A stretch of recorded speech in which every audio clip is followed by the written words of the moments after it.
خی گەورە سڵاوتان لەبێت بەڕێزان. ساڵێک لەمەوبەر لە ڕۆژێکی وە کۆمڕۆدا کۆبوونەوەی 23 حوزێرانی پەرلەمانی کوردستان بەڕێوەچوو. ئەم کۆبوونەوە ناکۆکی گەورەی لە نێوان پارتە سیاسەکانی هەرێمی کوردستان دروست کرد و دواتریش پەرخستنی پەرلەمانی کوردستانی لێکەوتەوە. بەیماندارێک لە بەڕێزان سۆران عومەر پەرلەمانتاری کوردستان لە ستۆدیۆی سەرەکی هەروە لە شاری هەولێرەوە ئایدن معروف سەرۆکی لیستی بەرەی تورکمانی لە پەرلەمانی کوردستان هەروە لە شاری ڕانیشەوە قادر ڕزگەی پەرلەمانتاری کوردستان لە فراکسیۆنی یەکێتی نیشتیمانی لەگەڵمان دەبێت. سەرەتا راپۆرتێک دەبینین دواتر لەگەڵ میوانەکانم شڕۆڤیان پرسا دەکەین. پەرلەمان خاوەنی شەرعیەتی ڕاستەقینەی خەڵکی کوردستانە. ساڵێک لەمەوبەر لە ڕۆژێکی وەک ئەمڕۆدا کۆبوونەوەی 23 حوزەیرانی پەرلەمانی کوردستان بەڕێوەچوو. ئەم کۆبوونەوەیە ناکۆکەی گەورەی لە نێوان پارتە سیاسیەکانی هەرێمی کوردستان دروست کرد. کۆبوونەوەی 23 حوزەیرانی پەرلەمانی کوردستان تایبەت بوو بە خوێندنەوەی یەکەم بۆ 4 پرۆژە یاسا بۆ هەموارکردنەوەی یاسای سەرۆکاتی هەرێمی کوردستان کە لەلایەن هەریەکە لە فراکسیۆنەکانی کۆمەڵ و گۆڕان و یەکێتی و یەکگرت و پێشکەش کرابوون. خوێندنەوەی یەکەم بۆ پرۆژە یاساکان ئەمەی ناهێنا کە لە دوێنێەوە ئەم هەموو هەڵای ئەعلامیە گەورەی لەسەر کرا، ئەم هەموو فشارە لەسەر پەرلەمانی کوردستان ویسترا دروست بکرێ. ئەمە کارێکی زۆر هەڵەیە. لە 23 حوزێران بۆ یەکەمین جار لە مێژووی پەرلەمانی کوردستان لە ماوەی 24 ساڵی ڕابردوودا کۆبوونەوەیکی پەرلەمان بەبێ ئامادەبوونی فراکسیۆنی پارتی بەڕێوەچوو. کۆبوونەوەی 23 حوزێرانی پەرلەمانی کوردستان کاردانەوەی توندی پارتی دیموکراتی کوردستانی لێکەوتەوە. کۆبوونەوەکەی با کودەتا وەسف کرد و دوای کۆبوونەوەکەش مەسعود بارزانی ڕاگەیەندراوێکی بڵاو کردەوە. بارزانی لەم ڕاگەیەندراوەدا ئاماژەی بۆوە کرد ئەوەی لە 23 حوزێراندا ڕوویدا مەترسیە بۆ سەر بنەما و پرەنسیپی تەوافق و سازان. ئێستا دوای ساڵێک لەم کۆبوونەوەیە پەرلەمانی کوردستان بەهۆی دەرەنجامەکانی ئەم دانیشتە لەلایەن پارتی دیموکراتی کوردستان پەکخرا و پێناچێت بەم زوانەکارا بکرێتەوە. لیستی کۆمەڵی ئیسلامی کوردستانیش کە یەکێک بووە لەلایەنە بەشداربووەکانی ئەم کۆبوونەوەیە ڕای دەگەێنن پەشیمان نین لە بەشداریکردن لەم کۆبوونەوەیەدا. مەڕوان گەڵاڵی سەرۆکی فراکسیۆنی کۆمەڵی ئیسلامی لە پەرلەمانی کوردستان ڕایگەیاند کۆمەڵی ئیسلامی سوورە لەسەر هەڵوێستەکانی دەربارەی پرسی سەرۆکاتی هەرێم و گۆڕینی سیستەمی حکومڕانی بۆ پەرلەمانی و ئامادەشە بۆ بەشداریکردن لە دانیشتەکانی پەرلەمان لە هەر شوێنێک ئەنجام بدرێت. ناتوانرێ هیچ ئیرادێک لە دەرەوەی پەرلەمان ئیرادەی پەرلەمانی پەک بخا. سەرۆکی پەرلەمانی کوردستانیش دوای ساڵێک لە کۆبوونەوەی 23 حوزێرانی پەرلەمانی کوردستان ڕای دەگەنێت 23 حوزێران ڕۆژێکی مێژووی و پڕشانازی بوو بۆ پەرلەمانی کوردستان. دکتۆر یوسف محەممەد سەرۆکی پەرلەمانی کوردستان لە لاپەڕەی تایبەتی خۆی لە تۆڕی کۆمەڵاتی فەیسبوک ڕایگەیاند 23 حوزێران ڕۆژێکی مێژووی پڕشانازی بوو بۆ پەرلەمانی کوردستان. ڕۆژێک کە پەرلەمانی کوردستان خۆی ڕزگار کرد لە هەر کۆت و بەندێک کە بەسەریدا سەپێنرا بێت. سکرتێری پەرلەمانی کوردستانیش ڕایگەیاند 23 حوزێران ڕووی ڕاستەقینەی پارتە سیاسیەکانی دەرخست. فەخرەدین خادر سکرتێری پەرلەمانی کوردستان دەربارەی ساڵێک تێپەڕبوون بەسەر 23 حوزێران ڕایگەیاند ئەم ڕۆژە ڕۆژێکی پڕشنگدارە لە خەباتی کاری پەرلەمانی و ئیرادەی پەرلەمان. سکرتێری پەرلەمان وتیشی ئێمە بەشێکی گرنگ بووین لەو تۆمارە پڕشانازیە ئەگەر جارێکی دیکە 23 حوزێرانێکی دیکە دووبارە بکرێتەوە. بە شانازیەوە ئەندامێکی کارا دەبم تایدا. دانیشتنی 23 حوزێرانی پەرلەمانی کوردستان خوێندنەوەی یەکەمی کرد بۆ پرۆژە یاسای هەمواری یاسای سەرۆکاتی هەرێم بەڵام نەتواندرا تا 19 ئاب دانیشتنی تری پەرلەمان لەسەر ئەم پرسا بەڕێوە بچێت. دواتریش لە 12 ئۆکتۆبەر ڕێگە نەدرا سەرۆکی پەرلەمان بگەڕێتەوە هەولێر و پەرلەمانی کوردستانیش لەو کاتەوە تاوەکو ئێستا پەکخراوە.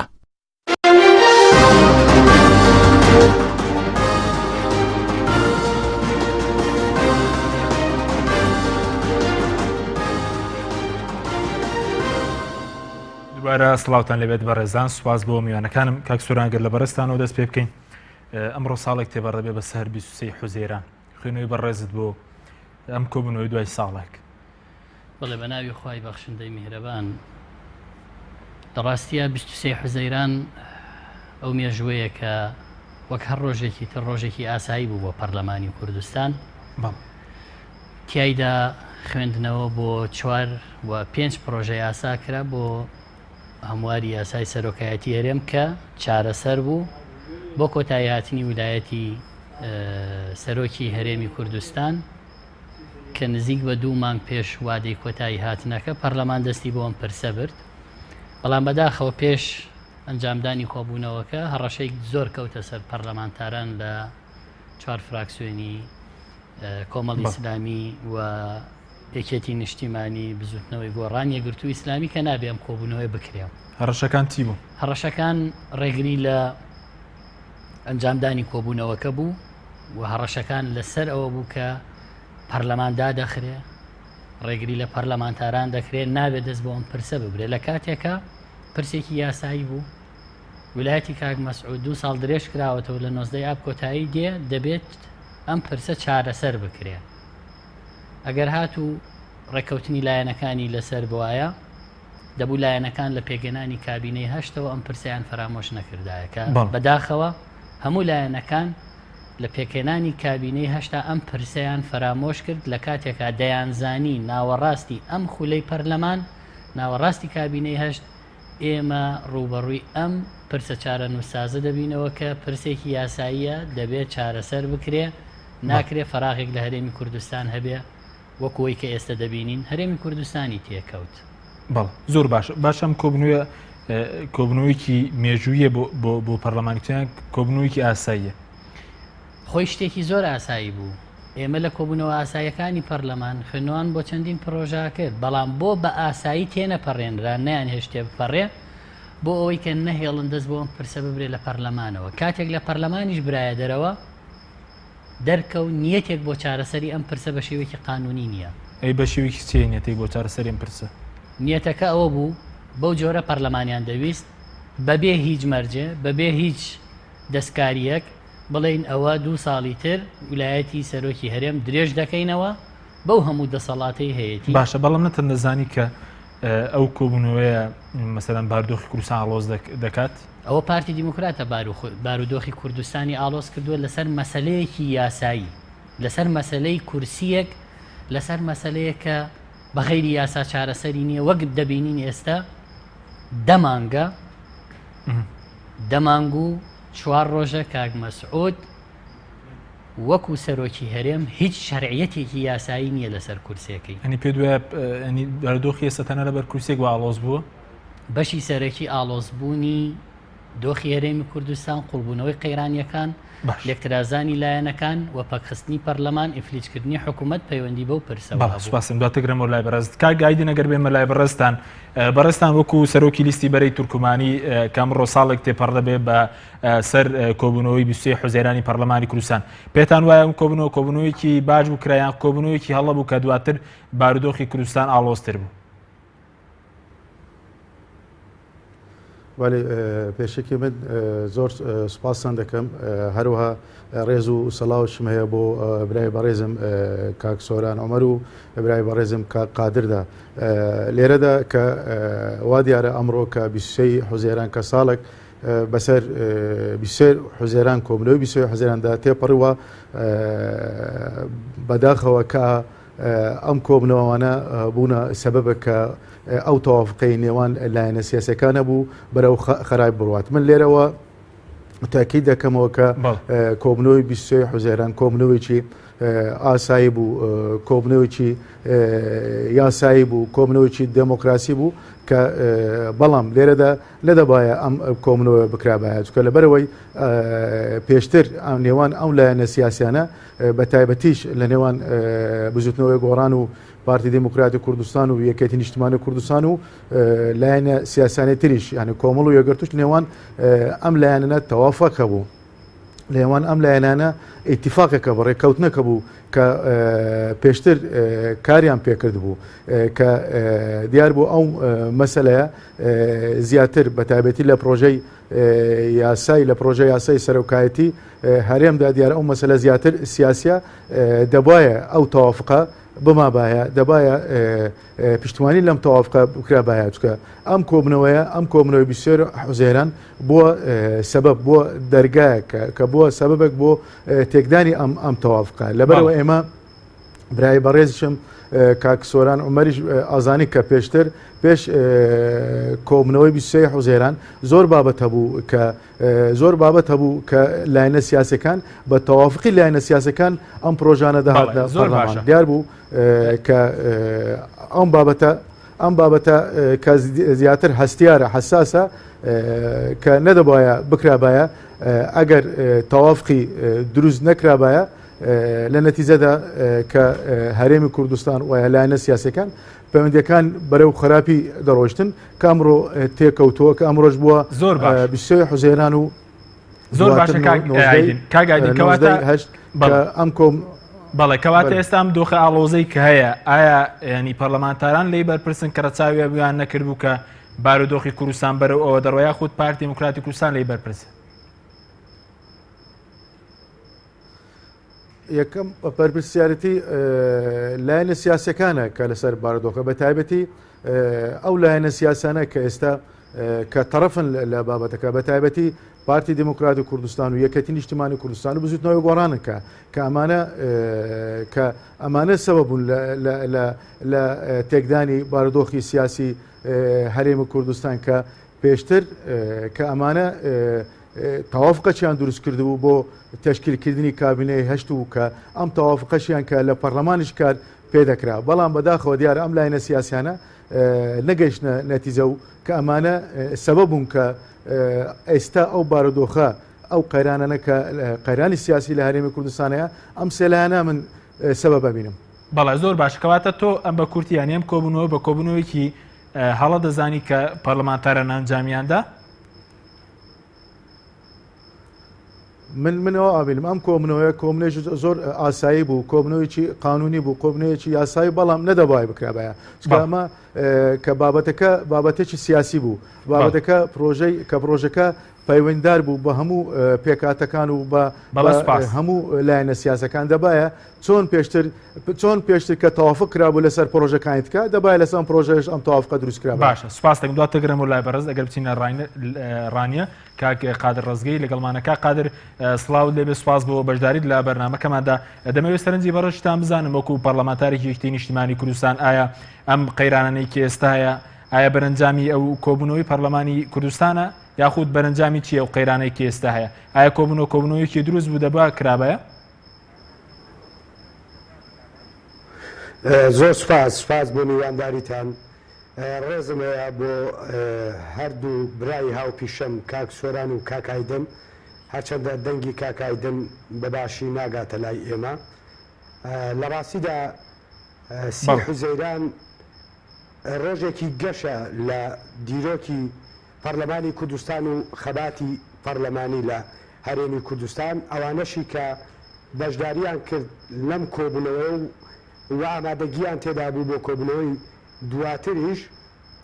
ئەوانە بوون کە دەیانەویست بنیادی سڵتەیەک لە هەرێمی کوردستان بمرێک بە ناوی سڵتەی تەشریعی کە بە مانای سڵتەی یاسادانان سڵتەی یاسادانان بێ بە شێوەیەک کە پابەندبوونی لانی کەم ئەگەر تەواویش نەبێ پابەندبوونێک هەبێ بە یاسا واوەش ئەوانش کە لەو ڕۆژەدا داوای سەروەری یاسایان دەکرد دەکرێت بڵین ئەمانە ڕەوتێک بوون لە چخولی شوارەمی پەرلەمانی کوردستان ویستیان سەروەری یاسا هەبێ ڕاستە پێکاتەی ئەم ڕەوتە لە کوتلە جیاوازەکان بوو و جیاوازی ڕێبازی سیاسی و ئایدۆلۆژی بوونی هەبوو بەڵام هەمویان باوەڕیان بە سەروەری یاسا هەبوو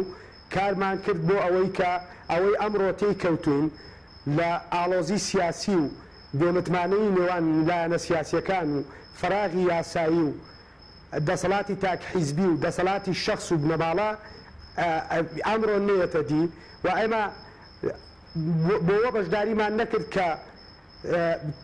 پێچەوانەی تەوافق و مەبادیەکانی تەوافق کاری پەرلەمانی بەڕێوە بچێ و کۆبوونەوەکان و سوڵتەی سیاسی وە لە هەمان کاتدا بەمانانە بوو کە باوەڕ نەبوون بێ بەکاری بەیەکەوە بەیەکەوە کارکردن ئەوەی کە دەوترێت لەسەر ئەم کۆبوونەوەیە کە تەنها خوێندنەوەی یەکەم بوو بۆ چۆنێتی تعدیلکردنی یاسای سەرۆکایەتی هەرێم دەچێتە خانەی چاواشەکاریەوە چونکە ئەو کۆبوونەوە ئەو ڕۆژەی کە ئەنجامدرا ئامانجەکان ڕوون بوون کە ئامانجەکان بۆلانانی کێشەکان بوو و ئامانجی نەتەوەی لە ڕاستی دانیشتیمانی و نەتەوەیی بوو وی ئەو لاەنە سیاسی کە دەیەوێت لەو ڕێگەیەوە چاواشە بکا بڵێ ئەم کۆبوونەوەی بۆ تێکدانی تەوافق بوو من وەکو پەرلەمانتارێک دەیڵێم لە دوای ڕاپەڕین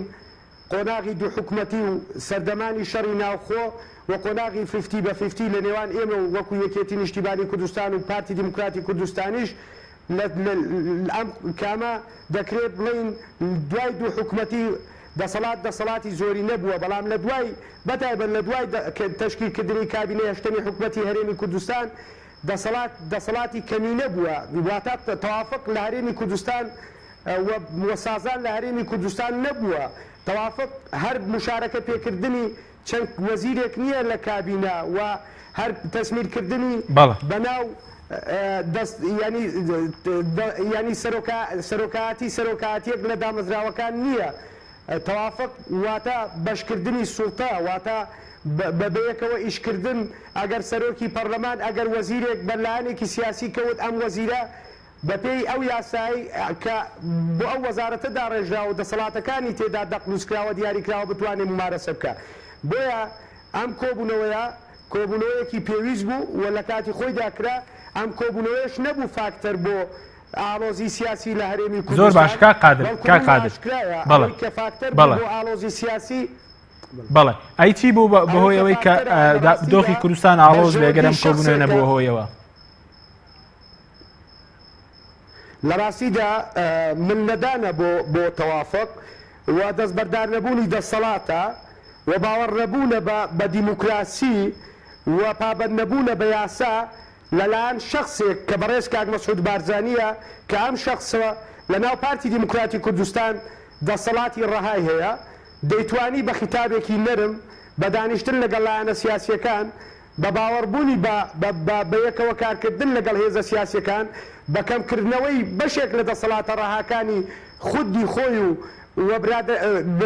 تیمەکەی لە ناو حکومەت و لە هەرێمی کوردستان وەکو حیزبەکەی لە ناو پرۆسەی حکومڕانی لە هەرێمی کوردستان دەیتوانی بۆ ماوەیەکی دیکەش لە کورسیەکە بمێنێتەوە بە شێوەی یاسایی نەک بە نایاساییش، وەک کە ئێستا هەموو خەڵکی کوردستان هەموو دنیا دەزانێت کە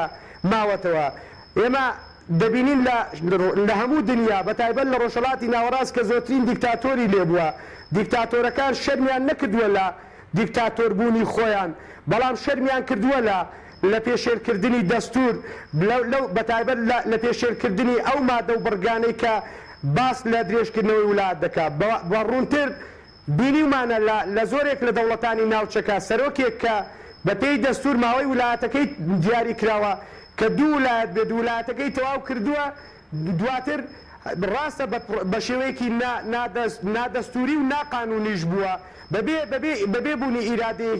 لە پشتبوونی ئیرادەی میلەت هاتووە تعدیلی دەستورەکەی کردووە لە پێناو مانەوەی لە دەسەڵاتەکەی خۆیدا. ئەوەی ئێمە لە هەرێمی کوردستان دەیبینین تعدیلی قانونەکەش ناکرێ و سەرۆکیش هەر خۆی بە سەرۆک دەزانێ. بەڵێ سپاس خوێندنەوەی بۆ دەکەم سپاس دەکەم کاقادر. دواتر دەگەڕێمەوە لای بەڕێستان کاک سووران کە بەڕێزت وە لیستەکەی ئەوە یەکێک بوو لە بەشداربووانی ئەم کۆبوونەوە. دوای ساڵێک ئێوە پەشیمان نین لەو کۆبوونەوە یاخود بەدەستکەوتی دەزان بەشداریکردن لەو کۆبوونەوە؟ ئەگە بەدەستکەوت زان بۆچی بەشداریتان کردو لە پێناوچی؟ وڵاوەکو برای بەڕێزم کاگایدن و تێمە کۆبوونەوەیەکی ئاسایی و یاسایی بوو. وەکو کاقادری ژووتی ئەوانەی بەشدار بوون شانازی ئەوەیان هەیە کە بڵێن لە خولی چوارەمی پەرلەمانی کوردستانە ئێمە و پەرلەمانتارانە بووین کە ڕازی نەبووین بەوەی بێحورمەتی بە یاسا و بە سەروەری یاسا بکرێت. لە چیدا بێحورمەتی بکرێت؟ بەوەی کە یاسا شکێنی قبولکەین، بەوەی کە جارێکی تر کودەتا بەسەر شەرعیەتی دەنگی خەڵکا لە ناو پەرلەمان بە وجودی نوێنەرەکانی قبولکەین. ڕاستە ئێمە نەمانتوانی یاسای سەرۆکایەتی هەرێم هەموار بکەین. پارتی دیموکرات ڕێگر بوو لە هەموارکردنی و هاوکاریشی هەبوو. پارتی دیموکرات بە تەنیا نەبوو. هاوکاری هەیە ئێستش؟ هاوکاری هەبوو لەو پرۆسەیە. ئەو ڕۆژەی کە ئەو کۆبوونەوە کرا دیارە کێ بەشداری کرد کێ بەشداری نەکرد. ئەوانەی بەشداریان نەکرد هاوکاری بوون چوونە خانەی پشتیوانی ئەوەی کە پارتی دەیویست، ئەوانەشی بەشدار بوون چوونە خانەی ئەوانەی کە دەیانەوێ یاسا سەروەر بێ و یاسا هەموار کرێ و دژی تەوافقیش نەبووین. ئێمە دژی ڕێکەوتنیش نەبووین. بە پێچەوانەوە سەرۆکایەتی پەرلەمانی کوردستان بە پشتیوانی فراکسیۆنەکان لە مانگی 12 ساڵی 2014 دەستی کرد بە پرۆسەی سەردانیکردنی لایەنە سیاسیەکان بۆی ئەم پرسە بە دەستور چارەسەرکەین بەڵام پارتی دیموکرات بە ئاشکرا ڕێگری کردلەوەی کە پرسە بە دەستور چارەسەرکرێت لیژنەی ئامادەکردنەوەی دەستوری دواخست تا ئەو کاتەی وادەی لە بەردەستانەما سیناریۆکانی پارتی دیموکرات ئەوە بوو کە نابێت کەس قسە لەم پرسە بکە وەم پرۆسەیە نابێت لە پەرلەمانە کاری لەسەر بکرێ دەیویست لایەنەکان بێن واژۆی ڕێکەوتن لەسەرەوەی کە ویلایەتەکەی کاک مەسعود درێژ بکرێتەوە بێت لە پەرلەمانە چەپڵی بۆ لێرێ و دەستی بۆ هەڵ ببڕێ و ببێتەوە بە سەرۆک بۆ 2 ساڵی تر ئێمە گەر نەمانتوانی یاساکە چاکەین نەمان هێشت بە شێوەیەک لە شێوەکان پەرلەمان بەکاربهێنرێ بۆ شەرعیەت وەرگرتنی نایاسایی واتە دەبوو پارتی دیموکرات لە هەموو کەس زیاتر خەمی ئەم پرۆسەیی هەبووە چونکە سەرۆکی هەرێم حیسەی ئەو بووە بیوتایە دەبێت کاک مەسعود بە قووەتی یاسایی بە قووەتی نوێنەرانی گەل لەوێ بێ بە قووەتی شەرعیەتی گەل لەوێ بێ کە لە پەرلەمانی کوردستانەوە پرسەکەی بۆ چارەسەر بکرێ ئەگەر بڕیارە سەرۆکێکی شەرعی لەم هەرێمە ممارەسەی کاری خۆی بکە بەڵام بەداخەوە من هەستەکەم زوڵمی گەورە لە کاک مەسعود کرا لەلایەن ئەوانەی کە دیفاعیان لێ کرد ئەوانەی کە لە دەوروبەری بوون کاک مەسعودیان هێنایە ئاستی ئەوەی کە بەڕێوەبەرایەتیەک بە ناوی ئەنجومەنی شورا لە وەزارەتی داد پشتیوانیمانەوەی بکە لە کاتێکا 111 نوێنەری گەل لە پەرلەمانی کوردستان شەرعیەتی یاسایی دەدەن بە یاساکانی هەرێمی کوردستان بڕیارەکانی هەرێمی کوردستان حکوومەت و دەسەڵاتی جێبەجێکردن لە هەرێمی کوردستان ئەوان نەگەڕانەوە بۆ ئەمە بۆ چونکە پشتیوانی یاسایی بۆ ئەوەی سەرۆکی هەرێم جارێکی تر بمێنێتەوە لە پۆستەکەیان نەمابوو و دەیانزانی ئەم پشتیوانیە بە شێوەی یاسایی ناکرێت بۆیە پەنایان بۆ دەرەوەی یاسا برد دەبوو کاک مەسعود خودی خۆی ڕازی نەبێ بەو جۆرە بمێنێتەوە دەبوو مرونەتی بنواندایە بیوتایە لە 19 ئاب من ویلایەتەکەم تەواو دەبێ فەرموو پەرلەمانی کوردستان کە نوێنەرانی 17 لایەن و لیست و پێکهاتەی ئاینی و نەتەوەی لە پەرلەمانی کوردستانە فەرموو ئێوە چارەسەریکەن کە بەمە ڕازی نەبووە بە بەڕێوەبەرایەتیە کە هیچ مانای نییە نووسراوەکەی هیچ شەرعیەتێکی نییە ڕازی بووە ئەمە بەڕاستی زوڵمکردن بووە لە خودی کاک مەسعود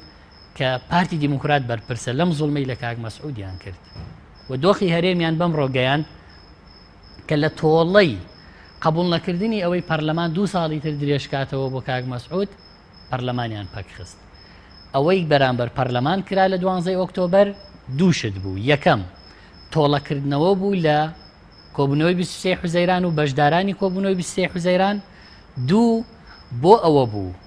کە 8 ئۆکتۆبەر دوایی 8 کۆبوونەوەی 5 لایەنە سیاسیەکە لە شاری سلێمانی نەگەیشتنە ئەنجام لایەنەکان هەر 4 لایەنەکە یەکدەنگ بوون لەسەرەوەی ئەم پرسە دەگێڕنەوە بۆ پەرلەمان چونکە بەو مۆڵەتە لە پەرلەمان هاتە دەرەوە پرسەکە کە لایەنەکان تەوافقی لەسەر بکەن بیگەڕێنەوە مادام تەوافقیان لەسەر بۆ نەکرا لایەنەکان وتیان چارەسەرێکی ترمانیە دەیگەڕێنینەوە بۆ پەرلەمان لەبەرەوەی پرۆژەکان خوێندنەوەی یەکەمی بۆ کراوە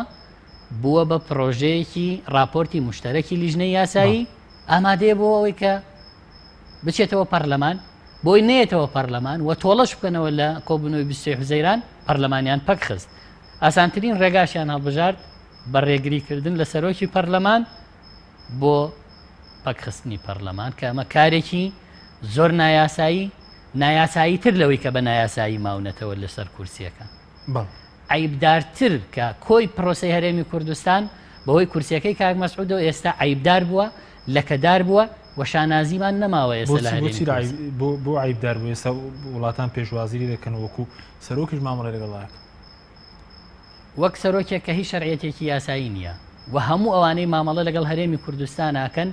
بە ئەولەویەتی شەڕی داعش مامەڵە لەگەڵ هەرێمی کوردستان ناکەن بە هیچ شەرعیەتێکی تر مامەڵە لەگەڵ هەرێمی کوردستانە ناکەن و هەمووشیان باش دەزانن کە لە هەرێمی کوردستان سەرۆکێک هەیە ویلایەتەکەی لە 19 ئابی 2015 تەواو بووە و ئەو حیزبە لە تۆڵەیە پەرلەمانی پەکخستووە وەزیری دەرکردووە و دۆخی هەرێمی ئاڵۆز کردووە بە قسەی تۆ بێ ئەو دۆخی ئێستا و باجی یەک کورسیە بەتاکید و بەوازەحی ژوایە بەڵام بۆ باجی کۆبوونەکەی ئێوە نەبێت ئێمە کارێکی نایاساییمان نەکردووە ئێمە وتمانە دەبێ یاسا سەروەر بێت دەبێ هەمووان لە بەردەم یاسا یەکسان بن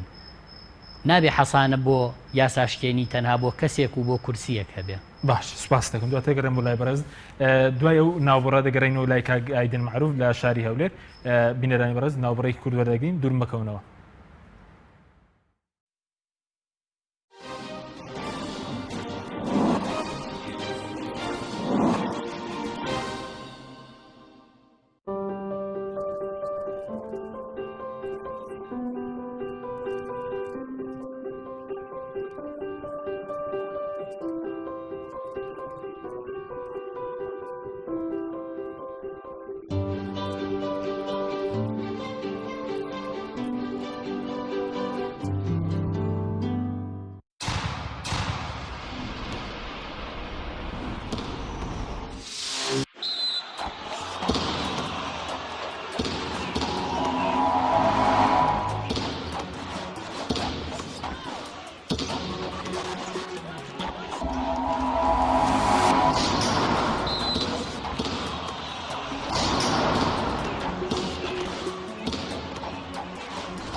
دووبارە سڵاوتان لەوێ بەڕێزان کاگایدن ئەگەر بگەڕێنەوە لای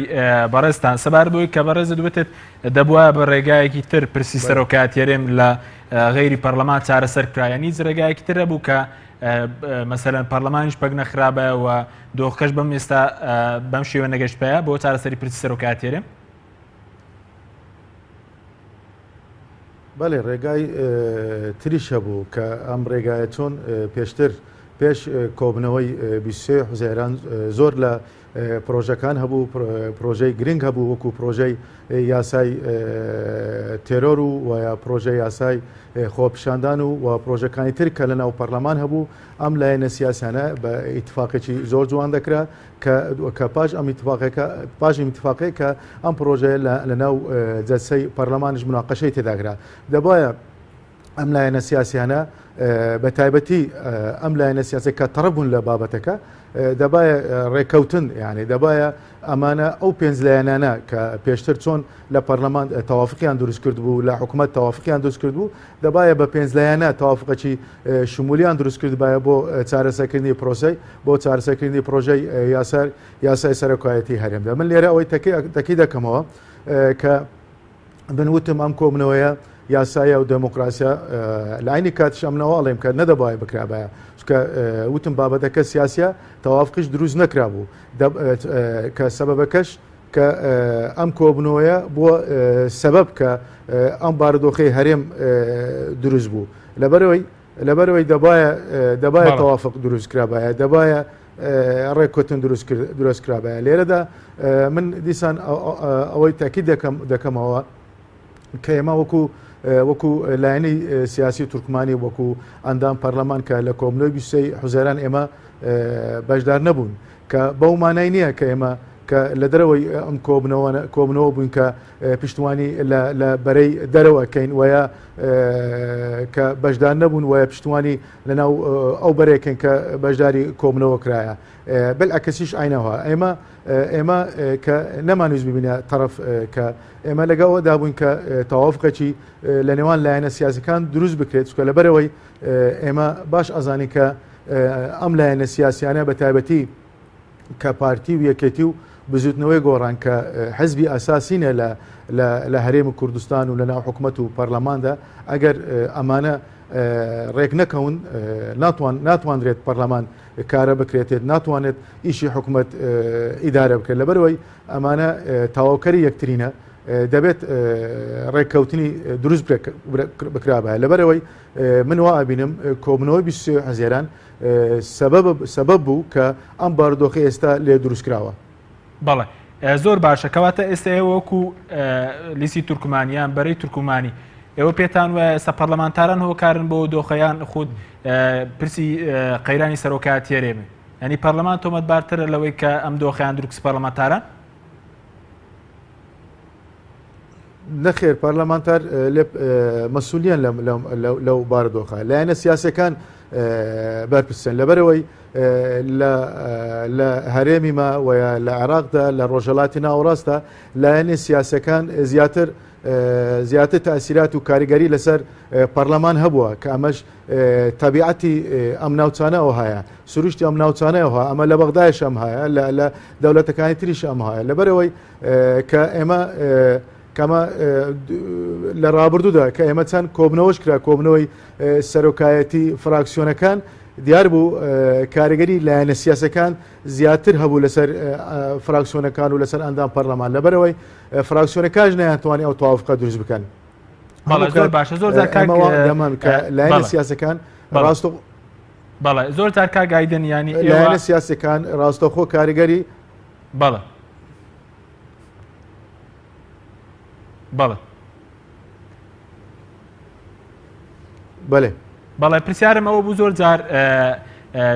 زۆر جارەوە تۆمەتبار دەکرێن وەکو مەسەرەن لایەنە تورکمانیەکان کە پشگیری پارتی دموکراتی کوردستان دەکەن ینی ئایا بڕیاری سربەخۆتان نیە تا چەندێکەمە وا بوو لە کۆبنەوەی 23 حوزێران مەسەرەن ئێوە وەکو بەرەی تورکمانی خاوەن بڕیاری سربەخۆی خۆتان نەبوون بۆی کە بەشداریتان نەکردووە من لێرەداوا دەرم ئەم باسە زۆر ئەم بابەتە زۆر قسەی لەسەر کرا ئێمە وەکو لایەنی تورکمانی وەکو جەبەی تورکمانی عێراقی کە خاوەنی ئیرادەی خۆمانین لە عێراق و لە هەرێمی کوردستاندا کە ئێمە بە نوێنەرایەتی خۆمانەکەین بە ئیرادەی خۆمان ئیش دەکەن هیچ لایەنێک ناتوانێت کە فشار لەسەر ئیرادەی ئێمە دروست بکات لەو کۆبنەوەکانی 23 حوزێران و لە کۆبنەوەکانی دواتریش لە 1970 ئەمانە کە بە ئیرادی خۆمان ئەم بڕیارەمان وەرگرتوو ئێمە پشتوانی لە تەوافقی سیاسیمان دەکرد ئێمە پشتوانی لە ڕێککەوتنی لایەنە سیاسەکان ئێمە نامانەوە ببینە تەرەف لێوان ئەو لایەنە سیاسی کە ئێمە ئەزان ئێستا لە هەرێم دوو بەرە هەیە کە لە دوو جەبە هەیە دوو بەرە هەیە کە ئەمەش کە دیسان ناگەڕێنەوە بۆ پەیوەندیەکانی لایەنە سیاسەکان نەیانتوانی کە ڕێککەوتنی ئەم دوو بەرەیە بکرێتن و یا ڕێککەوتنی لایەنە سیاسەکان بکرێتن کە نەتیجەدا ئەم بارودۆخ ئێستا لە هەرێمی کوردستان دروست بوو ئێمە دوو کۆبنەوە بەشدار نەبووین کە ئێمە تەرەفی هیچ لایەنێکی سیاسی نەبووین بەڵام لێرەدا من دەمێ ئەوەی بڵێمەوە کە ئێمە لە 23 حوزێران بەشدار نەبووین لە 1970 بەشدار نەبووین لە 1970 کە کۆبنەوەیکی لایەنە سیاسەکان کرا کە هەموو بزوتنەوەی گۆڕانیش بەشدار بوولەوەی کەوا ئیتفاقرا کۆبنەوەی 1970 نەکرێتن ئەو بکو دیار بوو کۆبنەوەی 1970 کرا ئێمە بەشدار نەبووین بەڵام دواتر کەمە دەمەوێت بە نومنە ئەوەی بڵێمەوە کە لە ڕێگرکردنی سەرۆکی پەرلەماندا ئێمە وەکو جەبەی تورکمانی عێراقی کە ئیدانەی ئەومان کرد گوتمان ئەمە غەڵەتە ئەمە دژی مەبادی دێمۆکراسیە لەبەرەوەی ئێمە تەرەف نینە هیچ لایەنێک بەڵاست دواتر دەگرمەوە لای بەڕێز کاک ئایدن کا قادرەگە بێمەوە لای بەڕێستان بەڕێزت بتێت ڕۆژی 23 حوزە ڕۆژێکی پرشنگدار بوو لە خەباتی پەرلەمانی ئەی بۆ وەکو یەکێتی نیشتیمانی 30 حوزەیرانی 2013 ڕۆژێکی خراپ نییە کە ئێوە مەسەلەن ویلایەتی سەرۆکیەرێمتان درێژ کردەوە لە ڕاستیدا کەماوەی ویلایەتی سەرۆکی هەرێمی کوردستان لە ساڵی 2013 درێژ کرایەوە دەتوانم بڵێم کە ئەم پرۆسەیە و ئەم کوتلەی پەرلەمانی یەکێتی کە یعنی فراکسیۆنی هاوبەشیانە بوو لەگەڵ پارتی دموکراتی کوردستان و قراری سیاسی یەکێتی نیشتیمانی کوردستانیش ئەو کاتە قرارێکی سیاسی ناچاری بوو چونکە وەکو ئێستا پارتی دموکراتی کوردستان کە تەنها یەک ئیختیاری داوەتە سەرجەم لایەنە سیاسیەکان ئەویش مانەوەی بارزانی و ممارەسەکردنی زۆرترین دەسەڵات و لە دەستدابوونی زۆرترین ناوەندی سیاسی و مشارەکە پێکردنی هێزی دیکە بە دەسەڵاتێکی لاوەکیەوە واتە یەکێتی کە لە 2013 چۆ ژێرباری ئەم بەرپرسیاریەتە کوتلەکەی بە هەمان شێوە بە خاتری بەرژەوەدیە نیشتیمانیەکان و تێکنەچوونی بارودۆخی سیاسی بوو بە خاتری ئەو پینە و پەڕۆیە بوو کە لە دوای شەڕی ناوخۆ لە ئیدارە و حکمڕانی و بەیەکەوە کارکردندا جوور کرابوو ئەگەرنا هیچ خواستێکی شخصی و هیچ خواستێکی حیزبی لە پشت درێژکردنەوەی ماوەی ویلایەتی سەرۆکی هەرێمدانە بووە و ڕاستە لە بەرامبەر پێداچوونەوە بووە بە ڕەشنووسی دەستوری هەرێمی کوردستان کە ئەمەش لە خزمەتی خەڵکی کوردستاندا بووە کە هەرێمی کوردستان ببێت بە خاوەنی دەستورێکی هەمیشەیی بەڵام هەر زووش دەرکەوت کە برادرانی پارتی دیموکراتی کوردستان ئامادەنین پابەند بن بە ناوەڕۆکی ئەو بڕیارە و ئەو یاسایی کە ماوەی ویلایەتی سەرۆکی هەرێمی تێدا پێدرێژ کراوەتەوە کە ئێمە بینیمان ئەوان چۆن لەگەڵ ئەو بڕگەیە مامەڵەیان کرد کە تایبەتە بە گێڕانەوەی دەستور بۆ ڕەشنووسی دەستور بۆ پەرلەمان و پێداچوونەوە بە مادە و بڕگەکانی. بەڵێ زۆر باش سەبارەت بەوەی کە ئایا کێ براوە بوو لە دوای دانیشتنی 23 حوزێران ئەو چوار لایەنە یاخود پارتی دیموکراتی کوردستان کامیان براو و سەرکەوتن؟ خۆی لە ڕاستیدا ڕاستە ئێمە لەو دانیشتنە خوێندنەوەی یەکەممان کرد و دانیشتنەکەی کەش نەمانتوانی نیسابی یاسایی تەواوکەین و ئەو ئامانجە یاسایی کە هەبوو نەمانتوانی بیپێکین بەڵام بەرەی بەشداربووان لەو کۆبوونەوەیە براوەنە و بەرەی سەربەرزن چونکە ئەمە هەر قسەی من نییە ئەمە تاریخ تۆماری دەکا وەلایانی بەرامبەر ئامادە نەبوو نە پابەند بێ بە تەوافق و نە پابەند بێ بە ڕەئی زۆرینە و کەمینە و نەکەر ئەمە بەڵکو دەستی برد بۆ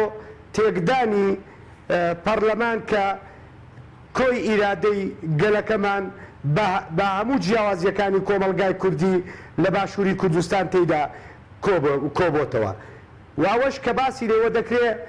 ئایا ئێمە ئەو کۆبوونەوەمان نەکردبایە بارودۆخی سیاسی بە ئێستا دەگەیشت من دەبێت ئەوە بڵێم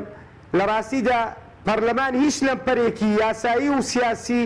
لەبەردەم هیچ کامێک لە هێزە سیاسیەکان دروست نەکرد هێزە سیاسیەکان کاتی زۆریان لەبەردەستدا بوو ئێستاش کاتی زۆریان لەبەردەستدایە هیچ لەمپەرێک لەلایەن کوتلەکانیانەوە دروست نەکراوە کە ڕێگە نەدەن گەنە ڕێکەوتنی سیاسی ئەو بەرپرسانەش ئەو سەرکردە سیاسیانەش ئەو لایەنە سیاسیانەش کە دەڵێن پەرلەمان ئاستەنگی دروست کرد لە ڕاستیدا خۆیان دەدزنەوە لە وتنی ڕاستیەکان ئەگەر ناڕوون و ئاشکرایەکە برادرانی پارتی دیموکراتی کوردستان پەیامیان بۆ سەرجەم هێز و لایەنە سیاسیەکان ئەوەیە کە ئەوان هێزەکان قبوڵتانە ئەمە ئێمە دەمانەوێت بەو شێوەیە حکمڕانی بکەین و ئەو دەسەڵاتانەمانە بن و ئەو جونگانەمان لەبەردەستدابن قبوڵتانە وەرن بەشداری ڕەمزی و بەشداری ڕواڵەتیانە بکەن لە کابینەکە لە جونگەکانی دەسەڵات بەڵام بەبێ ئەوەی مافی بەکارهێنانی دەسەڵاتە یاساییەکانیشتانە بێ زۆر باشە لەلایەکی کێشەوە لە ڕاستیدا ئەو کۆبوونەوەیەت من دەمەوێت ئەوە بڕێم تەنها ئەوە بڵێم لە ڕاستیدا ئەو کۆبوونەوەیەت تەنها یەک ڕاستی دەرخست ئەویش ئەوە بوو کە دەری خستکە بنەماکانی حکمڕانی لە هەرێمی کوردستان لەرزۆ کرد پرۆسەی سیاسی لە هەرێمی کوردستان ناتەن دروستە ئەوەی کە باسی لێوە دەکرێت بەرەو چەسپاندنی یان چەسپاندنی بنەماکانی دیموکراتی و گواستنەوە لەو قۆناغی ئینتیقالێ بەرەو قۆناغێک کە تێیدا پرەنسیبەکانی دیموکراسی دەچەسپێن و بوونی دام و دەستگای حکمڕانی هەموو ئەمانە بەداخەوە لە ڕاستیدا درۆیەکە یان قسەیەکی بێمانایە یعنی زۆر باشە دیموکراتی کوردستان لە مامەڵەی سیاسی کردی دەرخەری ئەمە بوو بەڵێ باشە ینی ئەوەی کە بەرز دەڵێ ینی باسکردن لە دموکراسی و ئەوانە کە درۆیەکە ینی پێشتر خۆ هەردوو بەرپرسانی پارتی و یەکێتی باسییان لێوە دەکرد هەر لایەنێکی سیاسی و هەر سەرکردەیەکی سیاسی کە لە ڕابردوو لە ئێستاشدا دەڵێ ئێمە توانیمانە زۆرترین پرەنسیبی دیموکراسی لە هەرێمی کوردستان چەسبێنین لە ڕاستیدا ئەم قسەیە دوورە لە ڕاستی چونکە بارودۆخی سیاسی لە هەرێمی کوردستان و فەزای ئازادی و پارێزگاریکردن لە مافەکانی مرۆڤ و ئەوەی کە پێی دەوترێ کۆڵەکەی دیموکراسی بریتیە لە فرەوی سیاسی. ئەمانە ئایا بەحەقیقی من دەڵێم بەحەقیقی لە هەرێمی کوردستان بوونیان هەیە؟ ئەگەر دیموکراسیەت لە هەرێمی کوردستان هەبێت حکمی خێڵ و بەکارهێنانی هێزی زبر لەبەری ئیرادەی میلەت بەکار نەهێنرێت،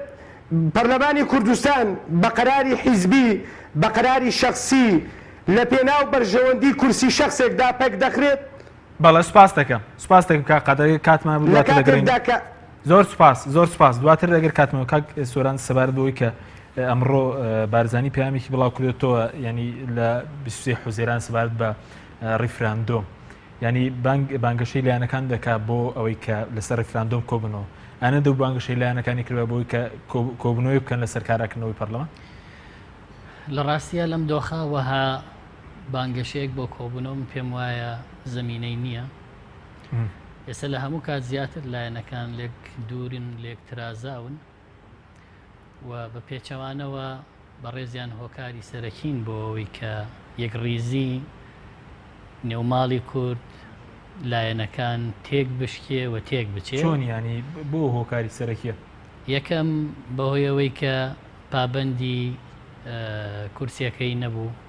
پابەندی یاسا نەبوو بۆ دابەزین لە کورسیەکەی. دووەم بە هۆکاریەوەی بە عمری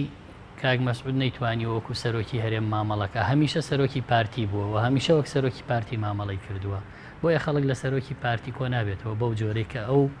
وەک سەرۆکی هەرێم خۆی وێناکە. وەکو سەرۆکی مامەڵی ڕڵدا ناکە. نەخێر ئێستا سەرۆکێک کە شەرعیەتی لەو پەرلەمانە و بە یاسا هەبێ بوونی زۆر بە کورتی ئێوە گەدانیشتێکی تر بکرێتەوە شوی دانیشتنی 23 حوزەیران بەشداری تێکەم وەکو کۆمەڵ. بەڵێ بەدڵنیاییەوە پەشیمانیشین لە هیچ لێک لەو دانیشتن. شانازیە ئەوەی کە ئێمە خەباتمان کردو بۆی لە وڵاتە کەس نەکەوێتە سەروی یاسا، وڵات ببێ بە دامەزراوەیی، کەس حەسانەی لە دەرەوەی یاسا نەبێ. باشە سوپاس دەکەم. کاگایدن زۆر بە کورتێ گەربێمە لای بەڕێستان سەبارەت بە مەسلەی ئەوەی کە ئێوە وەکو بەرەی تورکمانی ئێستا پێتان وایە سەرۆکێکی شەرعی لە هەرێمی کوردستان هەیە؟ ئێمە وا بینین کە ئێستا لە هەرێمی کوردستاندا سەرۆکی هەرێمی کوردستان هەیە و لەگەر سەرۆکی پەرلەمانیش بوونی هەیە کە ئێمە دەبێت دوور لە مزایدەی سیاسی سەیری واقع ئێستای هەرێمی کوردستان بکەین کە پێویستی بەوە ئاکاتن دەبێت ئەم ڕێکەوتنە دەبێت لایەنە سیاسەکان دابنیشن بۆ کارەکردنی پەرلەمان و بۆ ئەکتیڤکردنی پەرلەمان. لێرەدا ئێمە ئەوە ئابینین کە ئەگەر دەبێت دەمی پشتیوانی لە پرۆسی سیاسی هەرێمی کوردستان بکرێتن لە چوارچەوەی یاسا و لە چوارچەوەی مەبادەی دموکراسیدا لەبەرەوەی ئێستا هەرێمی کوردستان پێویستی بە یەکڕێزی هەیە، ئێستا هەرێمی کوردستان پێویستی بە تەوافقی و ڕێککەوتنێ لێوان لایەنە سیاسەکە. لەبەرەوە ئێمە وەکو جەبهەی تورکمانی ئەبینین کە سەرۆکی هەرێم بوونی هەیە، سەرۆکی پەرلەمانیش بوونی هەیە. باشە زۆر باشە، بەڵام بۆ دوانە بەیەکەوە دەبەستیوە سەرۆکی هەرێم ویلایەتی بەسەر نەچووە لە ڕووی یاساییەوە بەلای ئەوە شتێکی ئاساییە ئەگەر ویلایەتیشی بەسەر بچێت؟ یان ئێستا واقع تەماشای واقع مەوتم تەماشای واقعی هەرێمی کوردستان بکەین کە پێشترش بەڕێز شدوتت کە ئێستا هەموو دنیا کە تەعاملی لەگەر بەڕێز کاک مەسعود بارزانی دەکە وەکو سەرۆکی هەرێمی کوردستان، لە عینی کاتیشدا تەعامل لەگەر دکتۆر یوسف ئەکرێتن کە وەکو بەڕێز دکتۆر یوسف وەکو سەرۆکی پەرلەمان. باڵێ بەسۆ سوپاس. کاک قادر ئەگەر بێمەوە لای بەڕێزت دەقەیەکیشتان بۆ بەڕێزتان سەبارەت بەوەی کە کامیان دەبێت دەستبەرداری کورسەکەیان بن بۆی کە دۆخی هەرێم ئاسایی بێتەوە، سەرۆکی پەرلەمانیان کاک مەسعود؟ من پێم وایە پێویستمان بەوەیە کە ئەم جارە بە هەمومان بگەڕینەوە بۆ تەوافق، پێشتریش تەوافق بوونی نەبووە تا پێشێلکرابێ، بەڵام بگەڕین بۆ ئیتیفاقیەکی سیاسی کە هەموو هێز و لایەنە سیاسیەکان مشارەکەی حەقیقیان پێ بکرێ، بەرکەوتەیان بارتەقای پێگەی سیاسیان بێ و مەرجی پێشوەخت بۆ هیچ هێزێکی سیاسی دانەندرێت لە بەشداری لە مشارەکە پێنەکردن لە سوڵتەی سیاسی لە وڵاتە. بۆ ئەو مەبەستا پێویستمان با هەڵدانەوەی لاپەڕەیەکی تازەیە و من پێشم وایە کە ئەگەر لە وڵاتەدا ئەگەر ینی ئەگەر دەستاودەستکردنی بڕوابوون بە دەستاودەستکردنی دەسەڵات هەبوایە دەبوایە بەڕێز سەرۆکی پارتی دیموکراتی کوردستان بەر لە کۆتایی هاتنی وادەکەی دەستبەرداری کورسیەکەی باە زۆر سپاس چونکە ئەمە بەڵێ زۆر سپاس کاتمان تەوا بوو کاک سۆران گەر شتێکت مابێت لە کۆتایی لەبەسەر 20 حوزێرە 20 حوزێران مێژوویەکە کە تایە پەرلەمان ڕاگیرا لەوەی بکرێ بە لعبەیەکی سیاسی کەی ویستیان شەرعیەتی لێوەرگرن کەی نەیانویست پەکی بخەن پەرلەمانێک ئەگەر بەو جۆرە بێ بیانەوێ یاساشکێنی پێ بکەن نەبوونی باشترە لە هەبوونی ینی پێ دوای ئێستا نەبوونی باشتر لەوەی کە ویلایەتەکە درێژکراوە پەرلەمانێک بەو جۆرەی کە ئەو برادەرانە دەیانەوێ بریتی بێ لە شوێنی دەست هەڵبڕین بۆ ناشەرعیەت و شەرعیەتدانی نایاسایی نەبێ باشترە لەوەی کە سپاس زۆر سپاس بۆ هەرێک لە بەڕێزان کاک سۆران عومەر ئەندامی پەرلەمانی کوردستان لە ستۆدیۆ سەرێکی هەروە کاک ئایدن معروف سەرۆکی لیستی بەرەی تورکمانی لە ستۆدیۆکانمان لاورێ هەروە لە شاری ڕانیەوە کاک قادر ڕزگەی ئەندامی پەرلەمانی کوردستان سپاس بۆ ئەو کارانم سپاسیش بۆ بینەرانی بەڕێز تا بەرنامەیەکی تر خواتان لەگەڵ زۆر سپاس.